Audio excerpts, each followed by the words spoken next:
Guys, ready, ready. Jangan ambil, jangan ambil tindakan bodoh. Jangan ambil tindakan bodoh. Jangan ambil tindakan bodoh membunuh diri. Relax, bertenang. Kan? Kepada yang duk gila nak sebar gambar dan video bunuh diri itu, stop. Stop that. Sekarang ni kita ada masalah sebenarnya. Masalah kronik dekat Malaysia sekarang ni. Yang dulunya kita tak ada masalah ni. Bukanlah tak ada, ada tapi tak kritikal macam sekarang. Dalam keadaan COVID-19 ni, dalam keadaan lockdown ni, dalam keadaan PKP ni, dalam keadaan ya macam-macam darurat sebagainya ni, ramai orang ada masalah. Aku pun sendiri pun ada masalah. Orang lain pun semua ada masalah. Masalah ni memang kritikal dan kita kena tangani dengan cara yang baik. Bayangkan dalam tempoh 5 bulan pertama tahun ni kita dah ada 468 kes bunuh diri dicatatkan. You bayangkan 468 bahagikan dengan 5.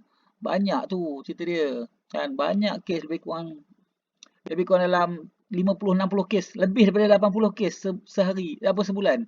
Memang kritikal kan. Dan dia kata ada laporan mengatakan lebih kurang 60% daripada yang mangsa bunuh diri ni adalah Melayu cerita dia.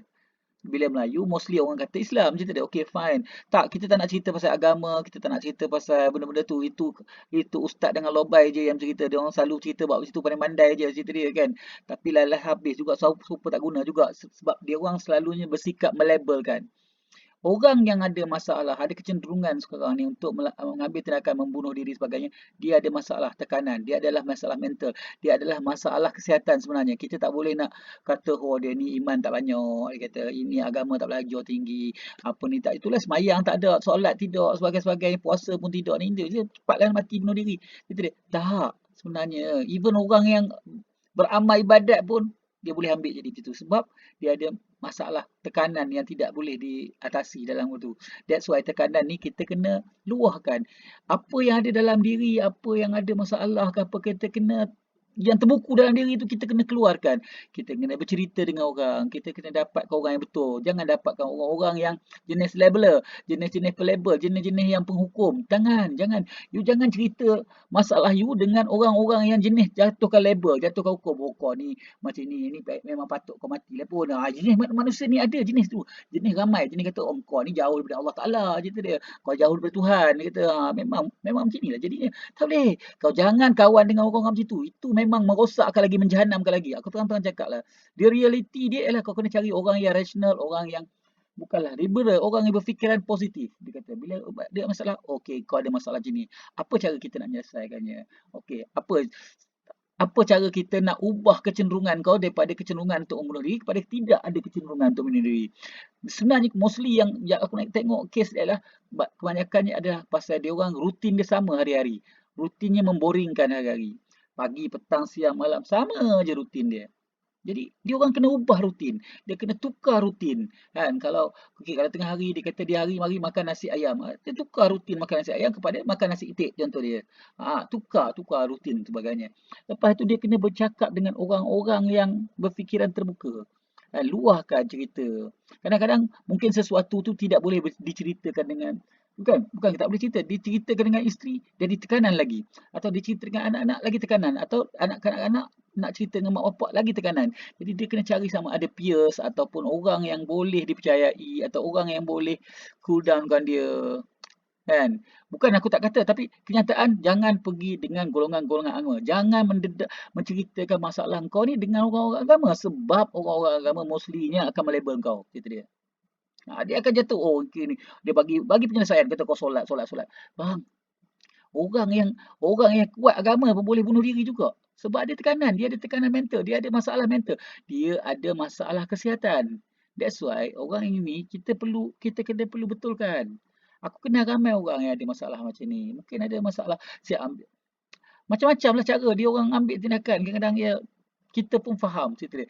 Jadi kita kena bantu dia orang. Kita ni sebenarnya peers ni kita kena tolong, kita kena bantu, kena tengok masalah dia orang. Kalau dia ada macam ni, kita kecenderungan macam ni, kita bawa dia. Dia kadang-kadang mungkin tekanan di sekitar kawasan sekeliling, kita pindahkan dia dari kawasan sekeliling tu. Mungkin dari segi, yalah, tekanan daripada bank, sebagainya, kita faham itu. Kita cuba kurangkan. Cuba tukar telefon ke apa, kita kisahlah kan cerita dia. Memanglah bank akan buat tindakan cerita dia. Tapi Itu dunia, kita boleh bantu cerita dia. Tapi kalau dia ambil tindakan membunuh diri, dia akan menjadi masalah juga. Tetap akan ada masalah juga cerita dia. Kan? Jadi, dia kena fikir, kalau dia bunuh diri kan, contoh dia pinjam duit dengan Along, Along bagi tekanan, lepas tu dia bunuh diri. Macamlah anak-anak dan isteri dia tak kena kacau dengan Along, tetap juga kena kacau dengan Along. So kita kena cari solution lain kan. Jangan cari golongan-golongan yang akan mengambil kesempatan atas kau macam macam apa, golongan-golongan yang kita tengok macam contoh kita ambil contoh siapa tu, PPIM ke apa ke tu, semua tu mengarut lah kita dia. Tolong benda-benda tu semua mengarut. Jadi jangan deal dengan dia orang. Bukanlah katakan aku kalau buat-buat macam tu memang aku tak nampak sungguh. Banyak kes lah cerita dia. Jadi the best way ialah cari peer, cari kontor. Ya, shout out dipanggil. Keluarkan, nyatakan apa yang terbuku dalam hati kan. That's why shout out. Itu penting, shout out. You kena luahkan. Shout out. Jadi this is about medical punya masalah cerita dia. Mental health tu dia kata. Boleh katakan lebih kurang 60 tu 70% rakyat Malaysia ada masalah mental health. Mungkin lebih lagi cerita dia. Masalah tapi banyak orang dia tak kaji. Contohlah bawa kereta tu tiba-tiba macam nak buat gila, bawa laju sebagainya, macam nak bunuh orang sebagainya. That's ada masalah mental. Lepas tu bila kena traffic light, lepas tu kena horn sekali siap tunjuk tak apa jari tengah lah apalah sebagainya. That's mental health juga. Dan dia ada potensi-potensi yang tertentu. Ini bukan cerita, aku bukan nak cerita tentang, aku bukanlah pakar dalam bidang psikologi ke apa, tapi please, dia punya isu dia ialah kita kena tukar rutin, kita kena cool down, kita kena cari orang-orang yang boleh berfikiran terbuka, yang boleh menerima dan memberi nasihat. Dia. Bukan nak kata, tapi banyak ni kalau you pergi dengan orang-orang agama, tak kisahlah apa pun, you akan dapat lagi, terutama sekali agama Islam. Cerita dia, ustaz-ustaz ke, ulama-ulama ke, you akan kena terus label terus. Itu masalahnya dengan apa yang berlaku. You akan kena label. Jadi cerita dia untuk elakkan bila kena label sebagainya, go to others. Buat pilihan lain, cari solution lain.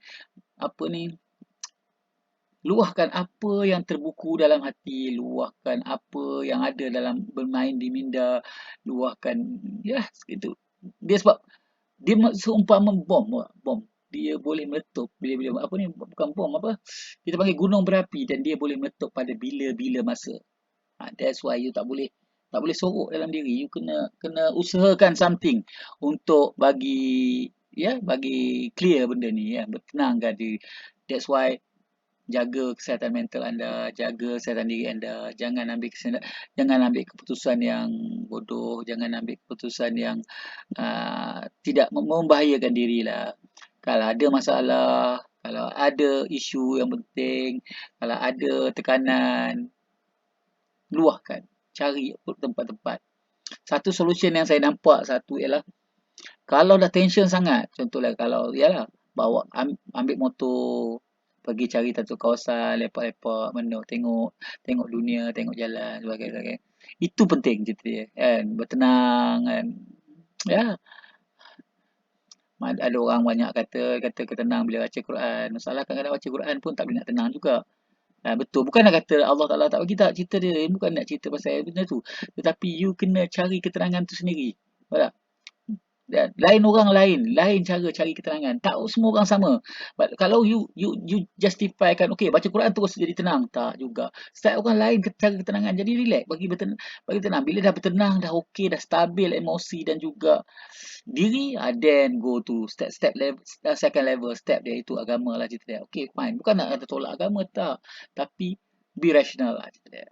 Jangan melabel ke orang. Masalahnya ke orang kita ni, orang Melayu tu samanya, ialah suka melabel ke orang. Oh, orang ni kafir, orang ni, oh ini bahan bakar api neraka ni. Oh, nampak pakai tak cukup lengkap ni. Cari tempat dekat neraka lah ni cerita dia. Melabel kan. Itulah masalah orang kita orang Melayu ya. Contoh yang paling aku suka, kata bukan suka lah, aku nyampah pada cerita dia. Bila aku dengar cerita dia, oh, kes. Bang Mat tu bunuh diri. Mati masuk neraka lah. Dia orang quote hadis, certain hadis. Okay, fine. Hadis aku tak malas, bukan nak pertikaikan, tapi ada banyak yang keliruan situ. Dia sini cerita dia. Kan? Belum tentu dia orang tu masuk neraka. Cerita dia. Belum tentu. Sebab apa? Allah Ta'ala tu Maha mengampun. Kena faham. Allah Ta'ala tu Maha mengampun. Jadi tak semestinya kita tahu dia benda yang di alam ghaib.